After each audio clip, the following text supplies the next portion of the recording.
कुरान सबसे अच्छा, कुरान सबसे प्यारा. Para pemirsa MTA yang saya muliakan, Assalamualaikum warahmatullahi wabarakatuh.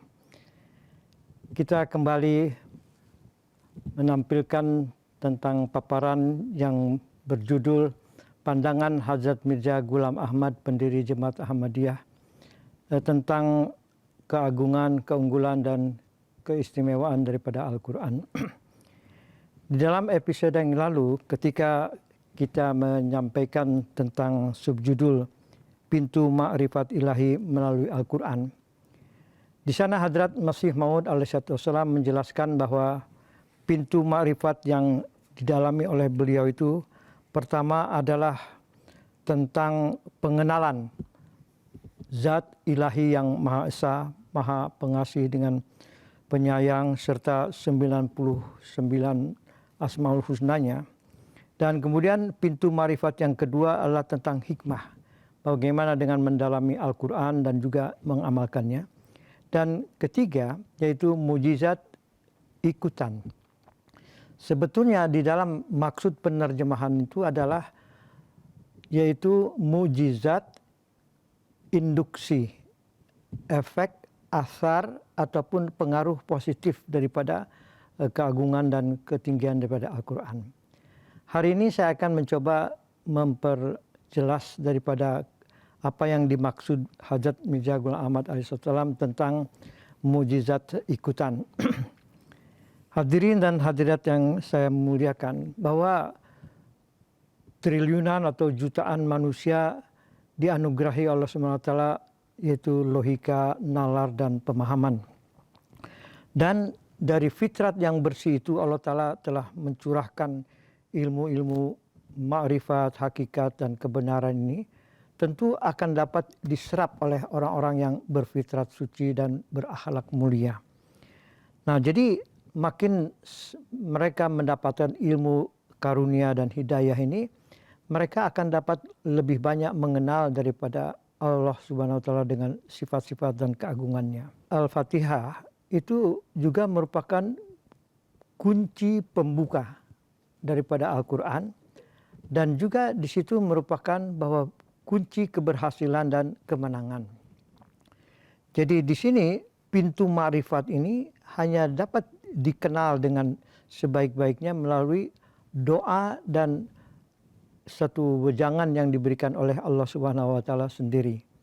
Nah, kita melihat di dalam Al-Fatihah itu adalah sab'a mathani, atau disebutkan dengan 7 pujian.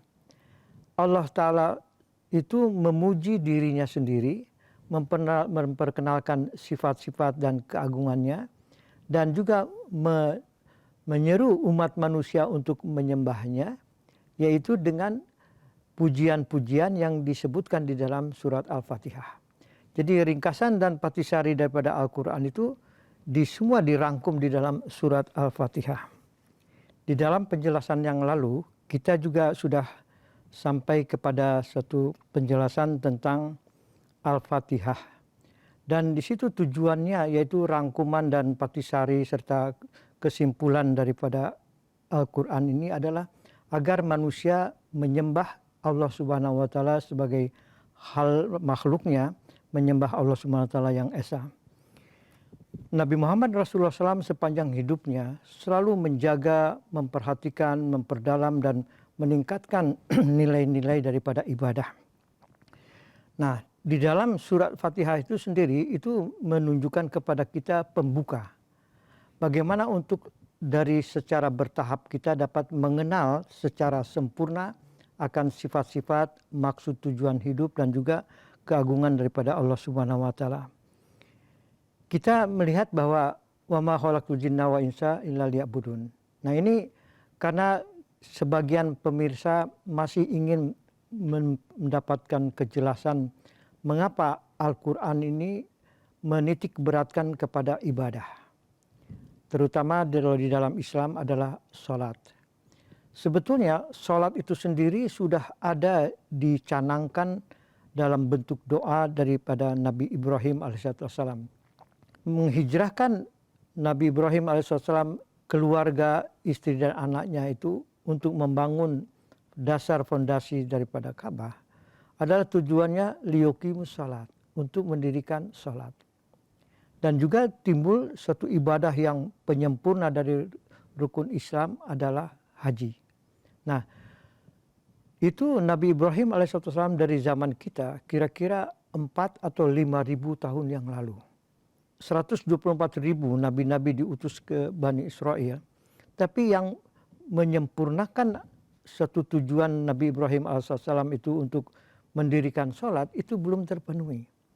Baru sesuai doa dan juga mujizat serta nubuatan daripada Allah SWT kepada Nabi Ibrahim akan dibangkitkan Rasulullah SAW. Nah, dengan diutusnya Nabi Muhammad Rasulullah SAW, maka syariat yang dibawa oleh Nabi Ibrahim alaihissalam itu yang belum terus sempurnakan di zaman kemudiannya, baru nanti itu disempurnakan oleh Allah SWT melalui firman kalam dan wahyunya itu Al-Quran, itu dalam bentuk pengamalan Rasulullah SAW dalam ibadah-ibadah ini. Nah, kita lihat bahwa sholat itu adalah doa. Dan sholat itu juga merupakan dari istilah solyun, menyalakan.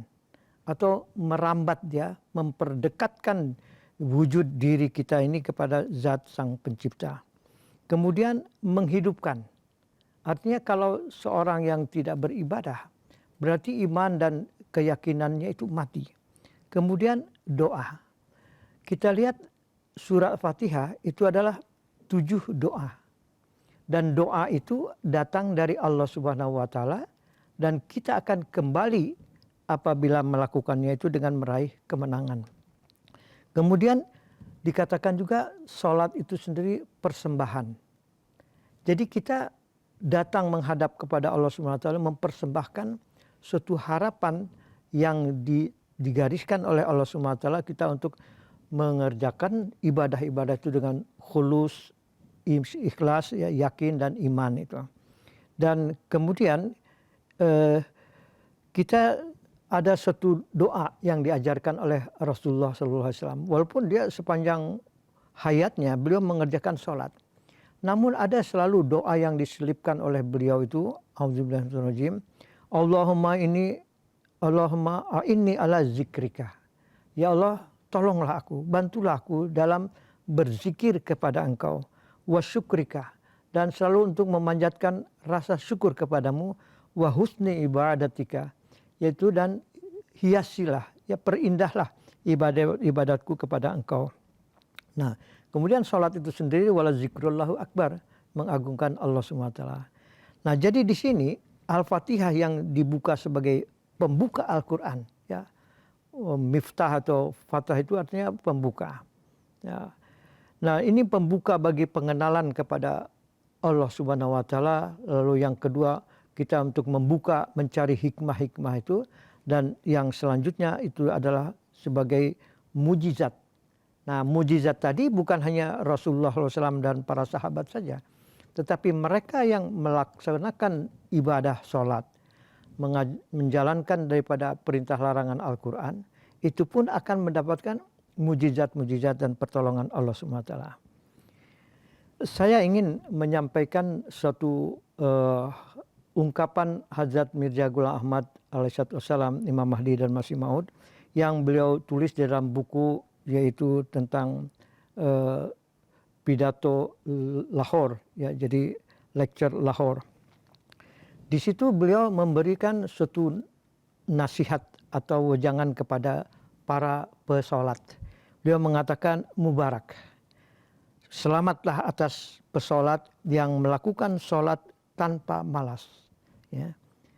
Dan jiwa dan ruh untuk meluapkan gairah kehusuan dalam solat itu.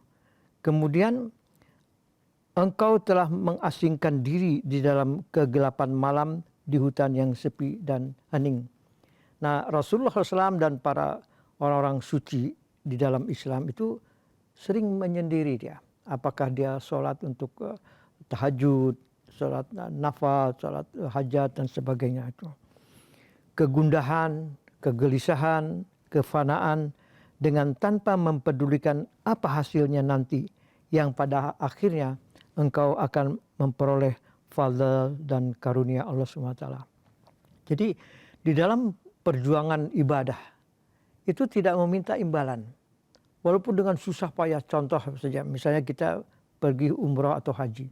Itu kan menempuh perjalanan yang panjang, waktu yang lama dengan biaya yang tinggi ya, dan banyak kesulitan.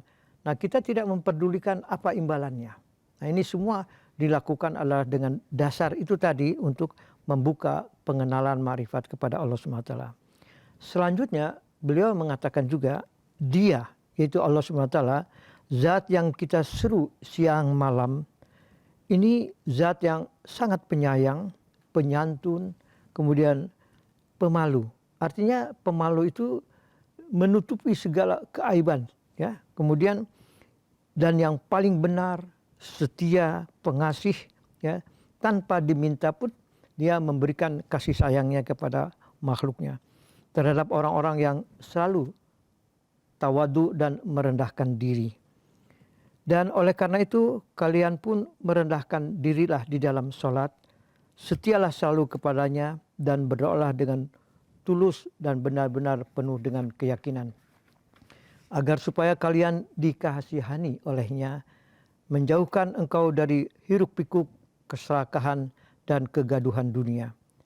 Janganlah berselisih dalam perkara agama, berusahalah demi untuk Allah untuk selalu mengalah, agar supaya engkau memperoleh kemenangan dan kesuksesan diwariskan kepadamu. Allah akan memperlihatkan mujizatnya bagi para pendoa. Nah, inilah yang disebut yaitu mujizat ikutan. Ya. Jadi kita dengan hanya mujizat yang diberikan oleh Rasulullah. Abu Hurairah beliau selalu menempel di masjid. Sampai beliau mengatakan bahwa Abu Hurairah, saya hafal bunyi terompahmu. Ya, saya dengar ada suara terompah itu di dekat surga. Apa yang kamu lakukan? Tidak ada, katanya.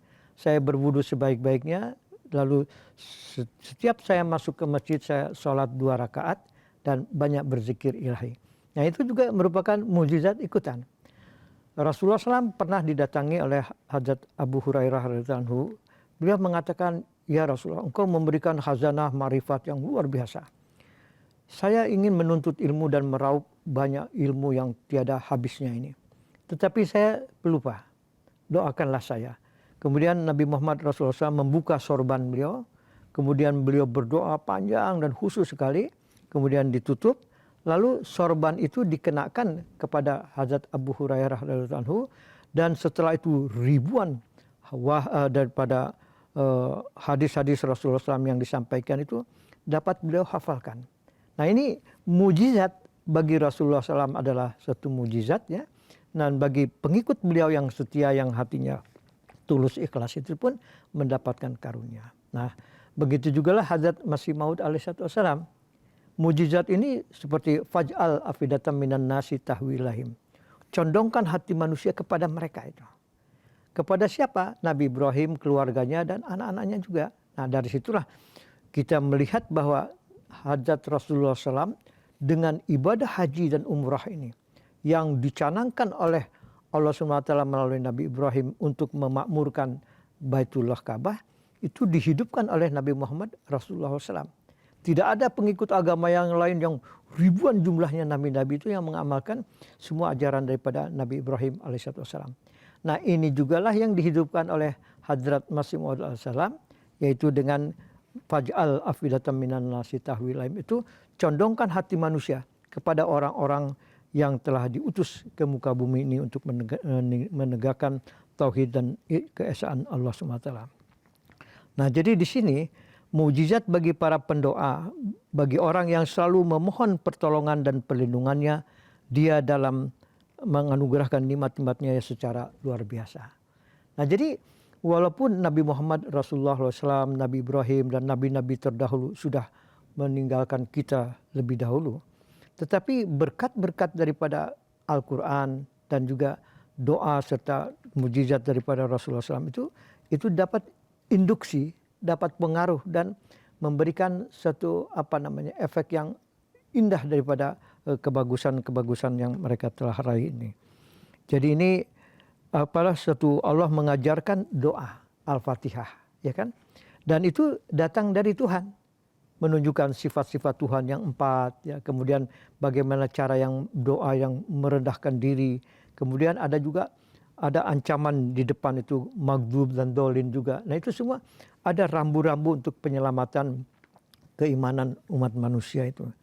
Jadi di sini dikatakan merapat dan bersatulah engkau kepada Allah sebagaimana menyatu ruh engkau dengan jasadmu.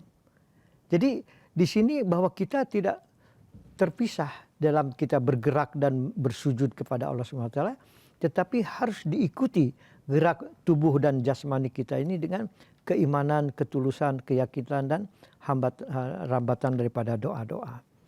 Nah, jadi inilah yang disampaikan oleh Nabi Muhammad Rasulullah SAW, yaitu diajarkan kepada kita ini a'inni ala zikrika wa syukrika wa husni ibadatika.